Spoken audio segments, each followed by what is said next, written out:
Assalamualaikum warahmatullahi wabarakatuh. Patepang deui sareng abdi Nende Nur Salamah dina Kilas Warta. Simkuring dina waktu ieu bade ngadugikeun sawatara warta anu kantos kajantenan dina 3 poe kapengker. Nyaeta aya saurang guru ngaji di Kacamatan Ciranjang, Kabupaten Cianjur, Jawa Barat ditewak ku polisi kusabab ngalakukeun panyiksaan seksual ka 5 muridna anu dihandap umur nyaeta sakitar umur 13 sampai 14 tahun. Saur Kapolres Cianjur AKBP Muhammad Ripai nyatakeun yen panahanan eta dilakukeun dumasar kana laporan ti kolot korban. Paraku parantos ngalaksanakeun tindakan eta teh di 2018.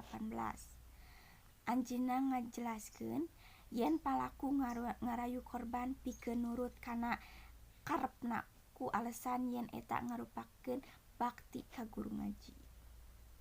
Korban kagodah ku kecap-kecap sahingga anu pilian ka guru.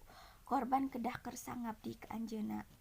Ku kituna awe diancem hukuman maksimal 15 tahun penjara sareng denda 5 miliar.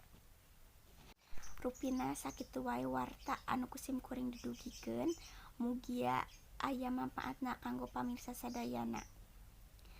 Abdi Nende Nur Salamah amit mundur. Wassalamualaikum warahmatullahi wabarakatuh.